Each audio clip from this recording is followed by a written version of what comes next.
Pessoal, vamos falar um pouco das propriedades mecânicas assim da madeira, né? As propriedades da madeira. E aí a gente reuniu um pouco, um pedaço de amostras, assim, uma pequena xiloteca de algumas amostras assim, de algumas madeiras que pareceram mais interessantes, pouquinho fora do usual, assim, do que a gente às vezes encontra mais comercialmente. Com a maioria dessas madeiras eu nunca trabalhei de fato para construir nada, mas elas ilustram bastante assim como o material ele existe num espectro bem grande de propriedades, assim, né? E é super importante a gente mais ou menos mapear essa gama de propriedades do material e fazer boas escolhas, né? Então vem muita pergunta assim, posso fazer uma bancada com a madeira tal é boa para cadeira, isso aqui dá certo? E a resposta é assim, né? Eu penso assim, a madeira, como ela vem de árvore ali, como ela é pedaço de árvore, ela tem uma diversidade imensa, imensa, né? Numa região tropical onde a gente vive, isso aqui é uma medida de biodiversidade, na verdade. Tem essa amplidão de diferença daqueles indivíduos vivendo ali, então o material é diverso dessa mesma forma. Então é um privilégio imenso da gente que vive aqui, ainda ter ao nosso dispor uma gama enorme de tipos de madeira, com coloração, densidade e aspecto tão diverso e tão lindo, assim, né? A riqueza desse patrimônio natural brasileiro aqui, que a gente faz muito bem em conhecer e usar bem, e nos educar e ajudar a educar mais gente, né? Eu vejo muito o trabalho como artesão aí, nesse nexo, assim, entre entender o mundo natural e traduzir e conduzir um monte dessa riqueza maravilhosa para dentro das nossas casas, das nossas vidas. O que diferencia, né, esse tanto de espécie de madeira aqui? Que propriedades a gente busca na madeira? Então, vamos tentar manter isso de uma forma bem simples, assim, né? Primeiro de tudo é coloração, cor, tonalidade, né? Então tem o que é mais claro, o que é mais escuro, e várias vezes a pessoa que não é marceneira, ela se atenta mais a isso do que tudo. Ela fala, eu quero uma mesa aqui, eu quero madeira clarinha, e às vezes isso é tudo que ela te diz. Ou eu vi essa peça, te mostro uma foto, eu quero assim, bem escura. E na verdade não conhece, nem saberia apontar uma espécie de árvore ou excluir outras, né? Então, de coloração a gente vê o que eu acho que tem uma coisa mais do comércio e do consumo, assim, tipo eu vou comprar uma camiseta, que cor eu quero? Acho que muitas vezes o cliente do marceneiro está nesse lugar, assim, ele entra numa loja e escolhe uma cor para o móvel dele.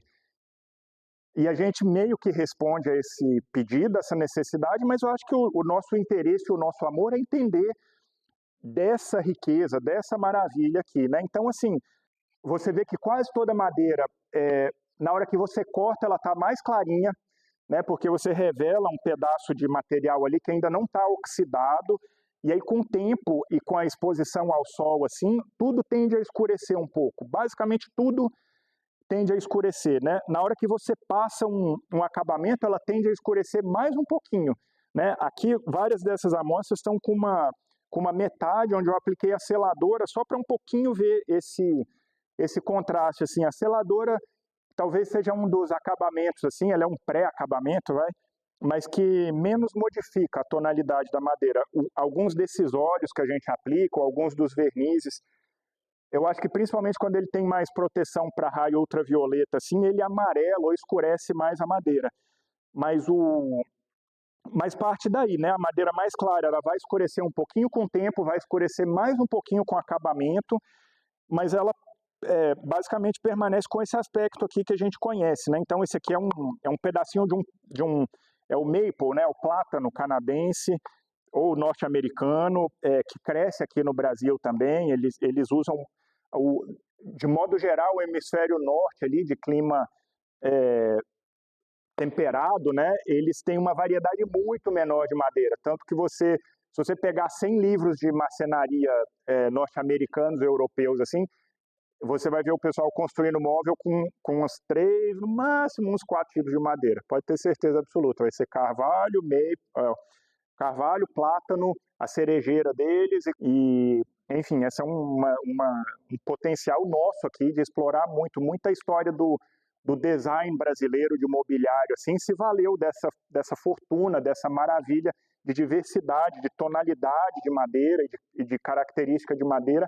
Essa é uma das principais marcas do design brasileiro de mobiliário, assim, é ter utilizado uma fortuna de biodiversidade, na verdade, que é onde a gente mora, né? Mas então, assim, coloração, madeira mais clara, madeira mais escura.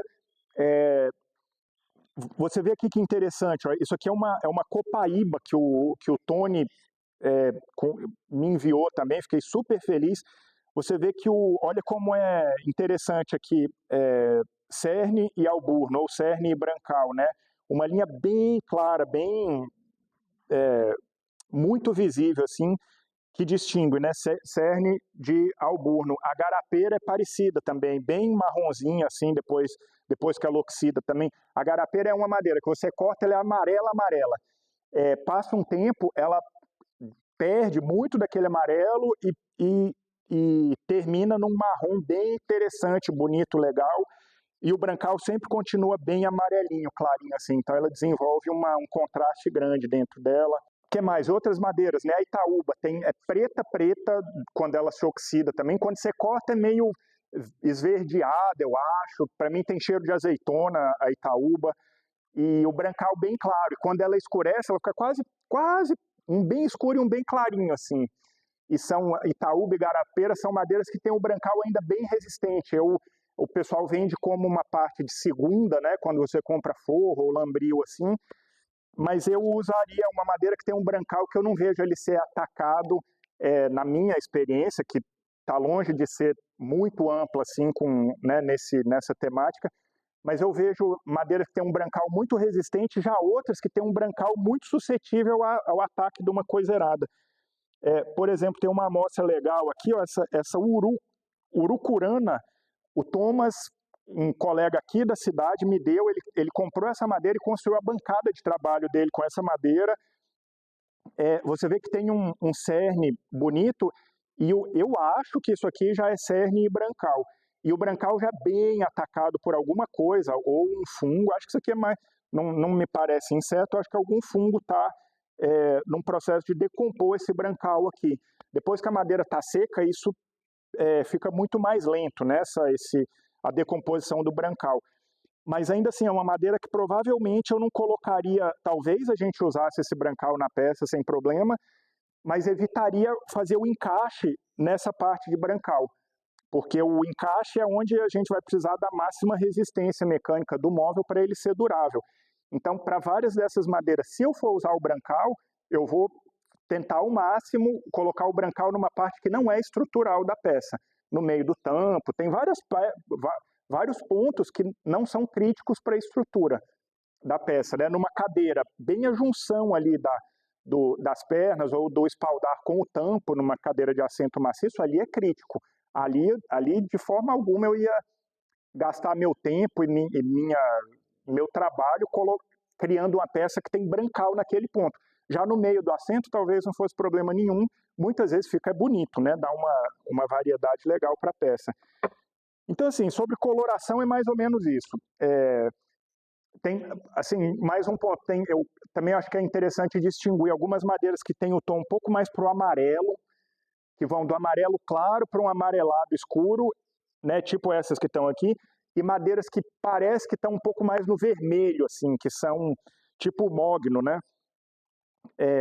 Que está sempre mais no vermelho, que são tonalidades de vermelho. Eu acho que é uma distinção legal, assim. Então você vê mogno, cedro, enfim, se você atentar, assim, você vai ver que algumas, que tem um grupo de madeira que parece que são mais avermelhadas, e tipo a embuia, que não é no vermelho que ela corre para o marrom mesmo, do amarelo para o marrom, e outras um vermelho, tons de vermelho mais claro para o mais escuro, mais rosada para um vermelhão escuro, assim. Então, sobre coloração. Que mais? As madeiras, muitas delas têm cheiro, às vezes é um cheiro super agradável, gostoso. A gente está fazendo algumas peças de cerejeira aqui, é uma delícia. Você abre a porta, é gostoso, você volta para casa e a poeira é gostosa. Muito tempo essa madeira guarda esse cheiro, muito, muito, muito tempo. O cedro tem um aroma agradável. Claro que isso é uma questão de gosto. Algumas tem madeira que tem cheiro muito ruim, então enquanto ela seca, ela exala um cheiro muito forte. Normalmente não são madeiras que a gente usa para mobiliário, mas tem o lance do aroma que a gente usa para identificar a espécie. Às vezes é muito característico e é a pista-chave assim, para você saber. Gosto, né? Também não é central essa propriedade, mas às vezes também você vê o cara, acho bonito de ver assim, um marceneiro bem antigo, ele pega uma madeira, pega um bocado de prancha que não está aparelhado, tudo parece uma coisa só, ele pega a madeira e quase que parece que faz uma coisa assim, ó, e tem um pouco de uma sensação do gosto, do cheiro, do toque. Eu já vi isso, a coisa mais linda. Ele pega, aproxima desse jeito e fala para você, a madeira é essa e tal. Então eu vejo que o marceneiro, ele aprende a diferenciar a madeira à medida que ele trabalha, né? Se eu ficar, cara, 2 meses usando qualquer uma dessas aqui, sei lá qual vai ser, o cumaru, se eu ficar 2 meses cortando cumaru e lixe, corte a plane, prega, parafuso, cara, eu vou ter uma impressão mental, assim, de várias peças de cumaru que vão correr um espectro, desde o cumaru mais típico até aquele que é especialmente duro, um que empenou mais, um que empenou menos, mas eu vou ter um espectro e um entendimento mais ou menos generalista do que é o cumaru. Aí para o resto da vida, na hora que eu encontrar esse conjunto de propriedades, eu vou ter segurança de dizer, isso aqui é cumaru. E às vezes o cara está no comércio, ou uma outra pessoa que não tem essa bagagem do corpo, de memórias várias assim daquela madeira, ele facilmente é enganado. Igual facilmente eu sou enganado acerca de várias outras espécies, que eu tenho poucas pistas sobre esse todo de propriedades daquela outra madeira ali. Então, eu aprendi muito assim, as madeiras que eu passei 1, 2, 3 meses na lida aqui, eu tenho uma segurança bem grande de identificar o que é cedro rosa e o que não é. Claro que eu posso me confundir, claro que entre os cedros tem variantes entre eles, que honestamente, às vezes eu sei distinguir, às vezes eu não sei distinguir. Um especialista, a forma dele diferenciar, com certeza a gente mencionou um pouco, né, em outro momento. Ele faz um corte aqui no topo da madeira, com um corte muito limpo, ou com uma faquinha especialmente afiada, ou com uma lâmina de navalha, de barbeador. O fato é que tem que ser um corte perfeito aqui em cima. Se for um corte mal feito, você vai ter um monte de cicatriz, de ranhura, de marca que a serra deixou, que a lixadeira deixou, que vão te confundir. E a lixadeira também, ela pode até deixar perfeito o corte, mas ela vai impregnar os poros com um monte de poeira já. Você não vai ter a figura só da estrutura da madeira. Então é um corte muito perfeito e uma lupazinha de aumento, né? Muitas vezes é uma lupazinha pequenininha de aumento 10 vezes assim, ou uma macrofotografia mais exata, mais perfeita. Aí daqui, o especialista com uma chave de identificação, ele consulta a bibliografia, aí ele sabe dizer exatamente que madeira é aquela. Eu raramente sei fazer isso, sei mais nessa base da experiência que eu estou contando para vocês, mas enfim, eu acho que muitas vezes para o marceneiro é a isso que a gente recorre. Né? Então você vê, tem cor, tem sabor, tem cheiro, mas talvez a propriedade chave, super importante assim, para a gente que quer construir coisas, né? Para a gente a madeira é uma paixão, mas é uma matéria-prima, é uma coisa que a gente beneficia para algum fim. Talvez para nós seja a propriedade chave, eu acho que é dureza, né? Ou resistência mecânica, né? Então, assim, não é a hora de transformar isso aqui num curso de ciência dos materiais e dar um monte de nome para um monte de coisa. Então, eu vou tentar manter de uma forma simples, né? Quão duro é essa amostra de madeira, né? Para que você construa uma coisa resistente. No fundo é isso, resistente e durável. E aí aqui, mais ou menos, eu organizei de uma forma bem grosseira, dessa metade para essa aqui, as madeiras em termos de dureza, né? Então, a minha primeira aqui é uma amostra bem pequena do que eu acredito que seja um IP, né? E tem variantes também, tem mais de uma espécie de madeira, mas então, bem grosso modo, IP, acho que veria cumaru, sucupira, não sei onde vem, mas certamente é dessa metade aqui.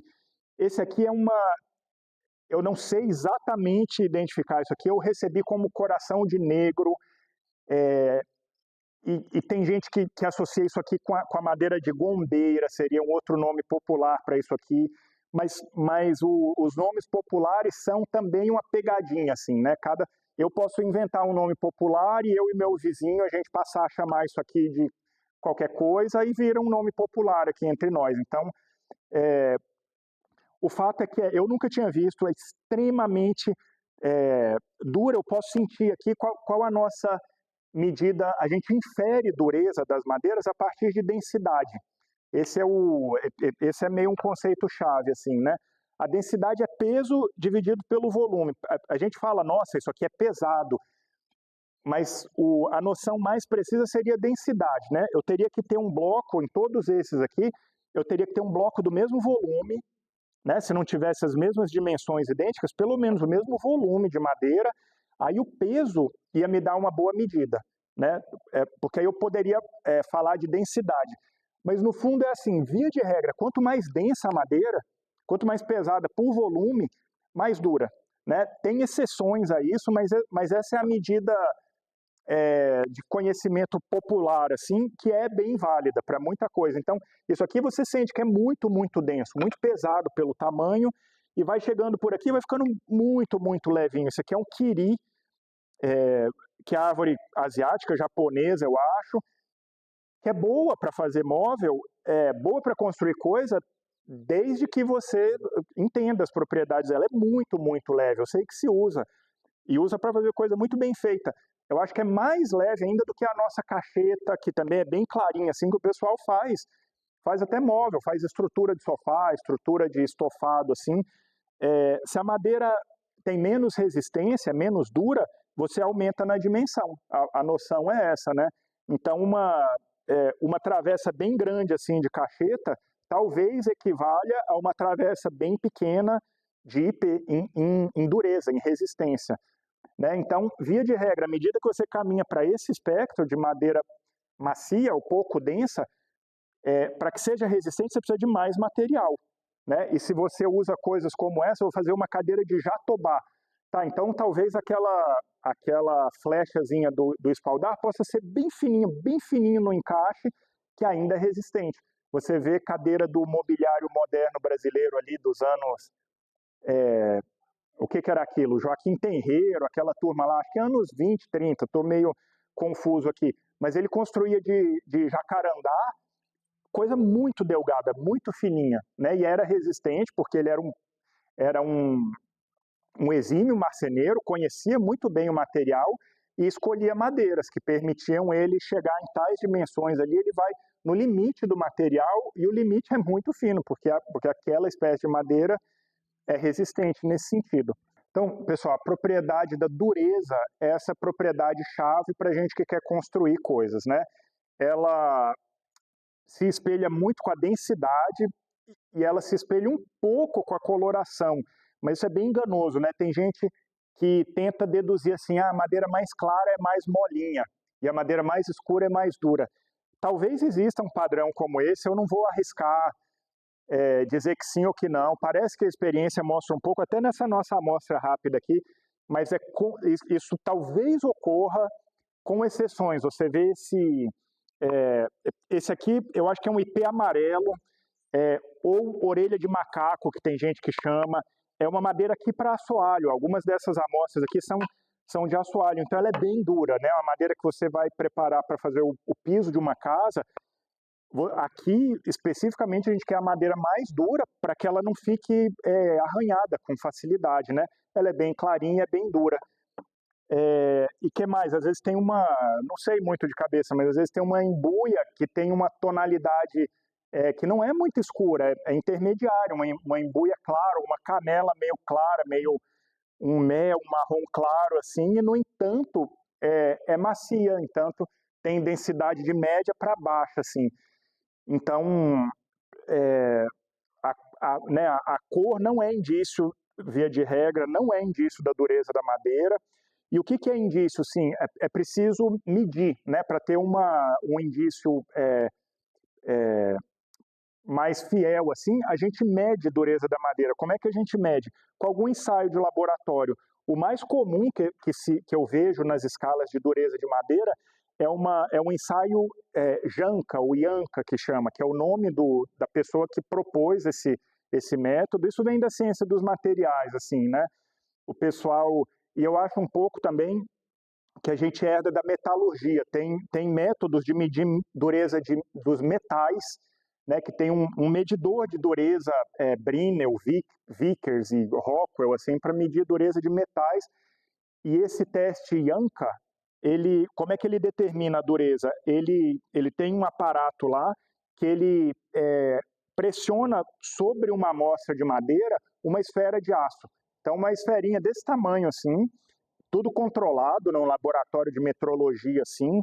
A amostra é controlada, né? Eu não posso comparar uma amostra dessa com uma amostra dessa, porque provavelmente vai ter uma diferença na medida ali. Então você controla a amostra e esse aparelho vai apertando essa esferinha de aço e vê quanta força é necessária para fazer a metade dessa esfera entrar na madeira. Né? E na hora que a metade penetrou aqui, ela para e guarda esse número, esse valor e coloca lá na tabela. Então, claramente, para fazer uma esfera dessa penetrar numa amostra de IP, mas, cara, vai precisar de muita força aqui nesse sentido. E já numa amostra de balsa, quase nada. Quase dá para supor que a mão, assim, a gente consegue fazer isso. Então, daí você tem uma escala bem precisa e sistemática, assim, de dureza de madeiras. Essas escalas a gente encontra na bibliografia, encontra na internet. Às vezes ela está medida em mais de uma unidade, e às vezes, a depender da origem, elas não são tão comparáveis. Você encontra uma referência que diz que a madeira mais dura entre as testadas foi tal, e depois você encontra uma outra referência que bota uma segunda madeira. Então isso é assunto para os cientistas dos materiais, assim, não é assunto para nós isso é bastante uma curiosidade, né, a posição nesse tipo de escala. Para nós a importância é saber fazer boas escolhas a partir disso aqui. E o que são boas escolhas? Eu acho que para mobiliário, que é o que o marceneiro, basicamente, aqui ele se dedica, eu acho que as melhores madeiras são essas de densidade intermediária. Né? As muito duras são difíceis para a gente trabalhar, principalmente trabalhar com ferramenta manual é muito difícil em madeiras como essas aqui, como cumaru. Sucupira eu nunca usei, quero muito fazer, mas como IP é muito difícil para ferramenta manual. As máquinas usinam essas coisas muito bem, mas exige mais da máquina também. E o móvel resulta muito pesado. Isso para mim também é uma consideração importante, assim, quantos quilos tem a minha cadeira uma vez que ela está pronta. Então, via de regra, essas madeiras super densas que a gente tem aqui no Brasil, eu acho que não são madeiras, não são as minhas primeiras escolhas para mobiliário. Raramente vão ser. Não estou dizendo que não dá para fazer móvel excelente, primoroso, maravilhoso com isso aqui. Dá. Eu acho que geralmente vai ser mais difícil. E é uma dureza quase desnecessária para o tipo de aplicação que a gente vai fazer. Já nessa outra ponta do espectro aqui, eu acho que são madeiras macias demais. Né? Então dá para usar. Normalmente você tem que reforçar na dimensão da peça. Eu também não faço essas escolhas aqui, porque eu acho que mesmo que a peça seja resistente, o material amassa com muita fraqueza. Eu acho que é menos durável nesse sentido, assim. Você vai fazer o tampo de mesa não sei, cedro rosa. Muita gente faz, fica linda, é bonita, é estável, é bom de fazer por várias razões. Eu acho que é um pouco suscetível demais a arranhão e marca, assim. Você vai derrubar a faca, ela vai dar uma marquinha ali. Né? Então, acho que tem um regime intermediário de densidades, que são as madeiras excelentes para mobiliário. O que a gente muitas vezes faz também é combinar madeiras, né?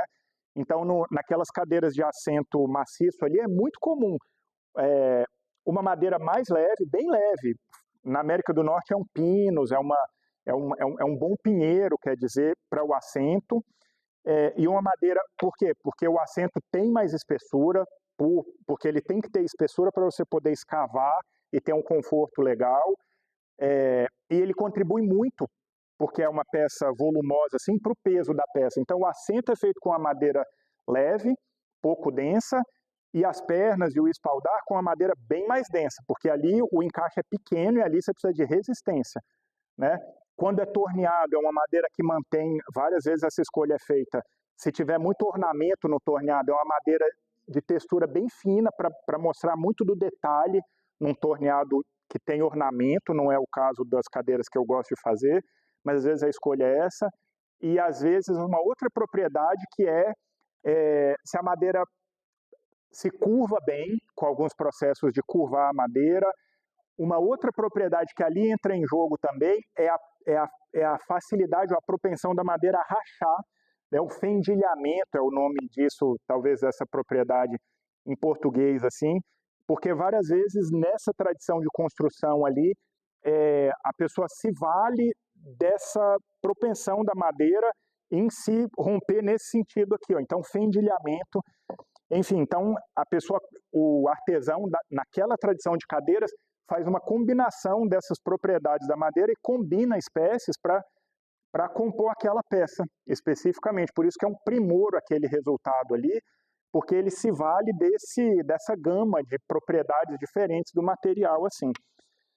Tá? Mas então, dureza, especificamente, esse eu acho que é bem importante a gente atentar, assim. Ele é muito correlacionado com densidade e, a partir daí, eu acho que direciona para a gente as madeiras excelentes para fazer mobiliário, tá bom? Que são, via de regra, essas de densidade média. Que mais? A gente mencionou essa propensão a rachar, né? Fendibilidade, uma outra propriedade da madeira. Uma outra que a gente também acabou de mencionar é textura, né? Eu falei que algumas têm uma textura muito fina e outras uma textura mais grossa. O que é isso? É basicamente a dimensão média dos poros, né, da madeira, ou desses canais de condução de seiva, ou de cada elemento de vaso desse, que tem uma parede, qual o tamanho médio disso aí naquela espécie de árvore. Então, algumas têm a textura grossa, né? Por exemplo, a cerejeira que a gente está usando, o cambará, o angelim-pedra, a sucupira, é visível na superfície aqui um veio grande, né? Que mais? Também eu acho o frejó, também o cedro, é bem visível, né? Nessa face, em qualquer face dela, o anel de crescimento e a dimensão da fibra é visível a olho nu, textura grossa. Não quer dizer que você não dá um acabamento lindo, mas ela sempre tem esse aspecto, assim, e tem outras de textura muito fina. Me vem à cabeça, assim, muracatiara, a própria araucária, embuia, que tem, o padrão enfim, é diferente. Quem trabalhou e quem lidou com essas coisas tem com bastante clareza. Então, às vezes você quer esculpir ou quer tornear algum tipo de detalhe, assim, e muita gente dá preferência para madeira de textura fina nessa hora. Diz que ela guarda mais esse detalhe muito pequeno, muito agudo, tem essa diferença da textura. Então, a última propriedade que eu queria mencionar para vocês era a grã da madeira, né? Grão. E o que é isso? Grã é a orientação predominante das fibras do material, das fibras da madeira, né? Porque a célula de celulose, né, da madeira, ela é uma coisa alongada, comprida, assim. E ela tem uma orientação, né, por natureza do material, assim. A madeira não é igual em todas as direções, é o que a gente vem falando, né? Diferente do plástico, ou do aço, ou até de um painel de MDF, assim, que tem um particulado que foi triturado, derretido, e ele é igual nas 3 direções do espaço. Alguns materiais são iguais, a madeira não. A madeira ela tem a fibra alinhada em uma direção muito específica. Uma célula de árvore tem mais ou menos esse formato aqui, assim, ó, né? O fluido entra por aqui, sai por aqui, tem uma parede celular e uma se conecta à outra, assim. Então, essa direção predominante das fibras é a GRAM, né? E aí, assim, se predominantemente essas fibras são paralelas ao eixo de crescimento da árvore, né, a medula que está aqui no centro, se isso é praticamente paralelo, a gente chama essa GRAM de GRAM reta ou GRAM linheira, né? E a gente normalmente gostaria de trabalhar com a madeira assim, ela tem algumas vantagens, né?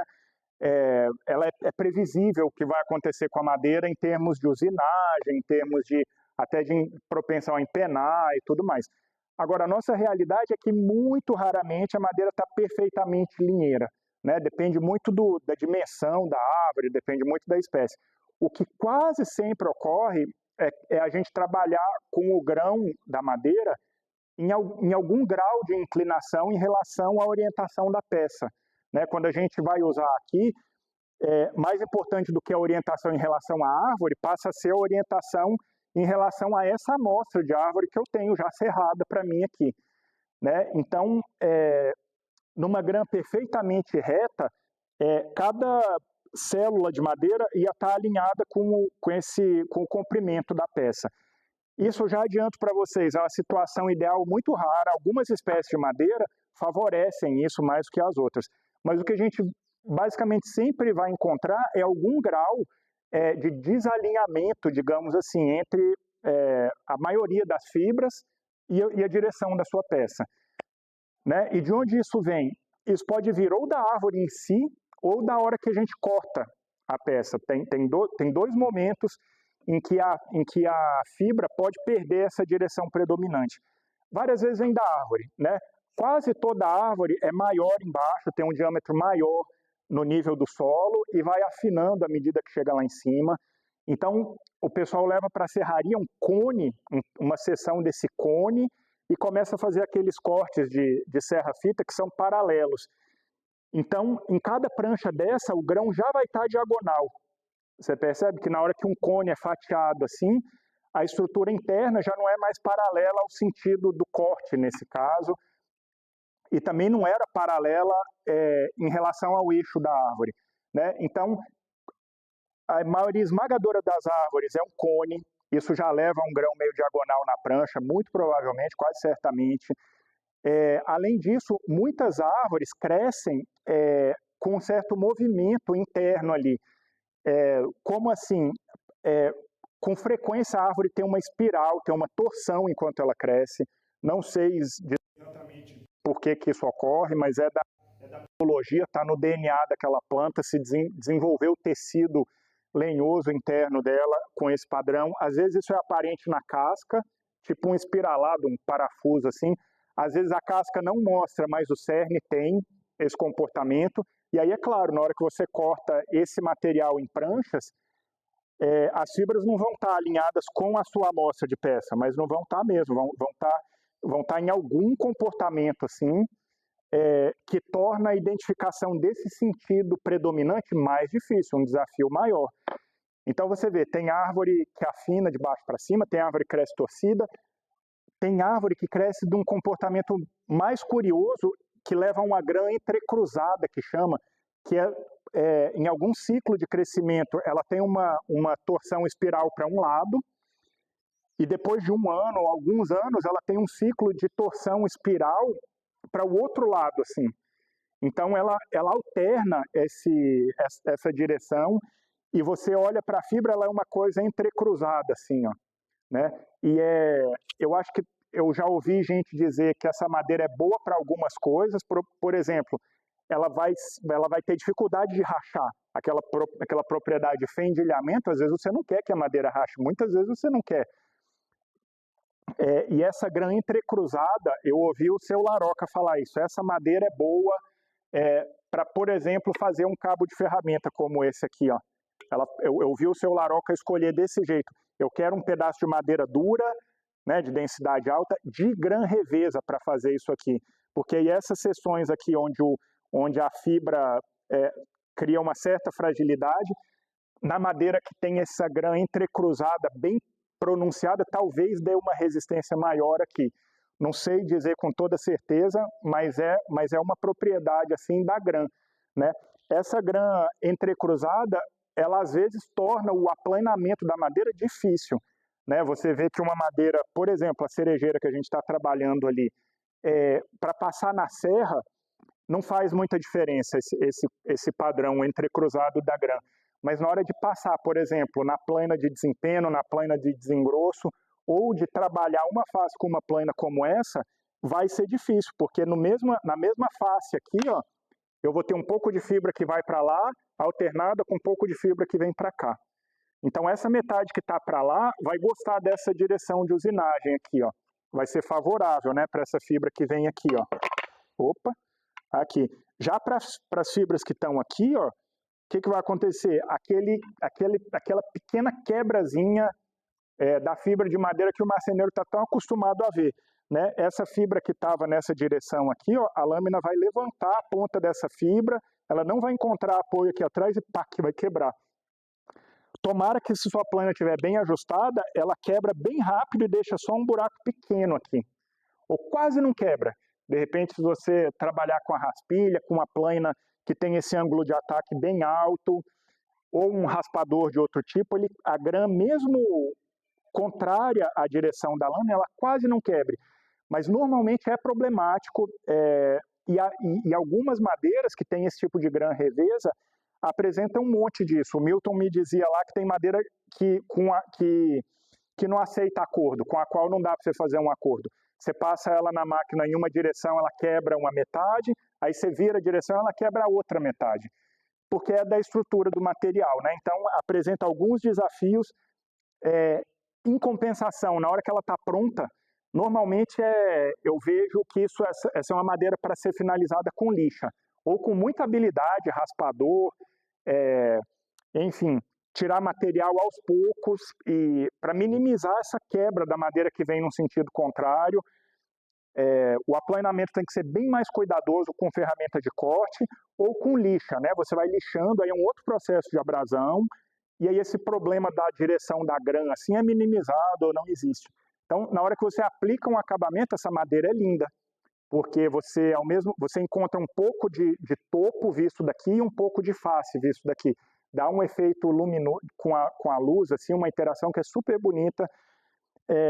Mas a grã é essa propriedade, né? Então a gente precisa aprender a identificar e reconhecer, primeiro saber ler numa lateral de madeira aqui para onde vão as fibras, né? Porque é super importante, de novo, a depender do processo, isso é crucial. Quem já tentou usar esse tipo de coisa aqui, não vai nunca mais esquecer que tem um lado que a ferramenta bem ajustada corta e parece mágica, assim, é a alegria do marceneiro que sai aquela lâmina maravilhosa, e é uma forma tão natural e simples e linda, né, e controlada e delicada ao mesmo tempo de interagir com o material. Aí você vira a peça assim e pega essa mesma fibra no sentido contrário, aí o que era bom passa a ser ruim, porque quebra tudo, né? Quanto mais você faz força, só piora. Quanto mais você age sem entender o material, você só piora, porque você vai criando uma fenda, vai rachando a madeira aqui para baixo, assim. Então isso é super, super importante, a gente aprender a ler, tirar pistas assim de cada superfície de madeira, para a gente ler e identificar essa direção predominante das fibras, que muito raramente coincide com a da peça, às vezes coincide, e é bom, mas via de regra não vai coincidir. Então, assim, na forma de trabalhar a madeira, isso faz muita diferença, e na resistência final da peça, isso pode fazer muita diferença também. Então, por exemplo, se eu tenho bastante massa na peça, uma travessa como essa aqui, você vê que aqui a fibra não é muito linheira nessa peça de roxinho, não sei se aqui vai aparecer, mas aqui normalmente tem um bocado de ondulação, tem um nó, em torno do nó a madeira sempre tem uma transição de direção, mas é uma dimensão e uma quantidade de madeira na seção transversal ali, em que a direção da grã não afeta quase nada, eu avalio a resistência dessa peça. Já se eu for fazer coisas delgadas como essas aqui, ó, a direção da fibra não é nem importante, ela é crucial, né? Por exemplo, numa varetinha dessa de frejol, estou vendo aqui que o grão está bem diagonal aqui, assim, ó. Em inglês o pessoal diz que esse grão aqui está curto, né? Curto no sentido de que ele só cruza a peça numa diagonal aqui, ó, que vai entre um ponto e outro desse aqui. Então isso aqui é frágil, né? Na hora que eu fizer força aqui, ó, essa madeira vai se romper, a tendência é que ela vá se romper na direção de uma diagonal dessa aqui, da grã da madeira, né? Então, se eu for construir uma coisa dessa aqui e eu precisar de resistência mecânica, eu preciso tirar daquela árvore, eu preciso tirar um segmento desse aqui em que as fibras estão alinhadas, estão bem alinhadinhas. Ainda que lá na árvore isso tivesse uma diagonal assim, ó, porque a árvore cresceu como um cone, não tem problema. Eu preciso tirar lá da minha matéria-prima um feixezinho de fibra paralela. Aí eu tenho a resistência máxima desse negócio. Então você vê para o espaldar daquelas cadeiras, isso aqui é super importante. Ó. Antes de montar qualquer vareta dessa, qualquer flechinha dessa, eu tenho que fazer um teste desse aqui. Ó, tenho que ver que a peça tem um monte de flexibilidade aqui. Ó. Mas é um monte mesmo. Você vê, eu quase coloco o peso inteiro do meu corpo, ela flexiona um monte, e o sinal de que alguma fibra começou a se romper aqui é o barulho, né? Eu vi um crack. É uma trincazinha começando a se desenvolver. Aqui não tem nada daquilo, e numa vida de uso daquela cadeira, ela não vai precisar se flexionar como ela acabou de fazer aqui agora. Então eu tô mais que tranquilo que mesmo uma espigazinha dessa aqui, que não tem 10 milímetros, deve ter uns 8, 9 milímetros aqui, tem resistência de sobra para aquela construção, né? A tristeza enorme ia ser um grão diagonal e curtinho nesses pontos que são críticos aqui, ó, para essa estrutura, né? Já para o assento da cadeira, um assento esculpido, essa travessa, esse tampo, ter um grão reveso diagonal ou entrecruzado, talvez seja até bom num caso como esse, embora torne a usinagem mais difícil de algumas formas. Então, essa é a propriedade da grã da madeira, né? A grã, quando a gente fala grã linheira, grã reta ou grã revesa, a gente está falando dessas coisas. A embuia muitas vezes tem uma grãzinha que é ondulada, assim. Não todas elas. Essa amostrazinha é bem linheira. Essa aqui é uma maravilha. Se eu perceber que o sentido aqui aplanou bem, ó, nessa face, eu vou girar a madeira desse jeito, ó. Porque eu estou vendo aqui um grão diagonal e aqui eu sempre respeito, ó, esse grão diagonal, né? O que eu não vou fazer é girar ela desse jeito aqui, ó, né? Porque se aqui o grão diagonal cortou bem, aqui ele vai cortar mal, né? Então, mesma coisa se eu estiver usando o desempenho ali, eu vou virar a peça aqui, se ele cortou bem, agora eu vou virar assim, ó. Né? Então a gente está respondendo à estrutura da madeira. Ela está nos convidando a olhar de perto, sacar esse monte de sinais e responder a tudo isso, né? Se eu aplanar essa madeira aqui no sentido certo, ó, se eu respeitar a grã, eu vou ver, visualmente eu vou ver que o corte está perfeito, eu vou ter uma resposta tátil, eu vou perceber que o corte foi fluido e contínuo, e se tiver um pedaço de grã revesa, eu sinto, tiver um nó, um pedaço de grã no sentido contrário, eu sinto uma interrupção aqui na mão, e eu tenho uma resposta até do som, porque o som ou ele é contínuo, ou ele tem uma rupturazinha em algum ponto ali. Então você vai se treinando assim, ó, você passa a plana aqui e você sabe dizer se a grã foi usinada da forma favorável do início ao fim ou não. Então é um tipo de interação que é apaixonante por isso, porque ele te convida e ele quase te exige que você chegue perto, olhe com cuidado, para que o trabalho aconteça de forma eficiente e prazerosa e gostosa, né? Então você vê, a gente mencionou aqui 10 propriedades da madeira, tá bom? Para resumir, eu vou listar de novo. Ó. A gente falou de cor, cheiro, gosto, estabilidade dimensional, densidade, dureza, fendibilidade, flexibilidade, textura e grã, né? Cada termo desse descreve o material de uma forma sua, de uma forma única. Então, se alguém perguntar assim, tal madeira é boa, né? Sei lá, não sei, qualquer uma dessas aqui. O cambará é bom para eu fazer uma cama? Você tem uma resposta rápida, sim ou não, para essas coisas, mas a resposta eu acho, de um marceneiro que está à vontade com o trabalho dele, abrange essas 10 coisas. Tem no mínimo essas 10 propriedades que são do material, para nem colocar em jogo aqui a outra propriedade imensa, que não é do material, mas que é do fornecimento, do suprimento desse material, que é, eu tenho acesso à madeira ou não e quanto custa. Ela ainda existe, tem alguém serrando, na minha cidade eu encontro, e a que preço eu encontro. E a nossa realidade, quase sempre, não é de poder escolher tanto, né? Eu quero fazer dessa madeira ideal. Quase sempre a gente vai fazer com o que tem, com o melhor que tem. Tem toda uma razão e uma vontade, uma motivação para reusar madeiras.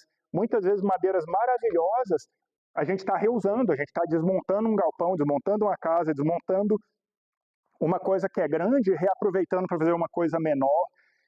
Então, aquela é a madeira que você tem, com ou sem defeitos, entre aspas, assim, aquela é a madeira que você vai usar, né? Então, conhecer essas propriedades para fazer escolha dos materiais ou para fazer um ótimo uso do material que você tem, tá bom? Então, um pouco sobre as propriedades da madeira. A gente vai voltar muito a isso à medida que a gente, de fato, começa a cortar e construir coisas com esse material.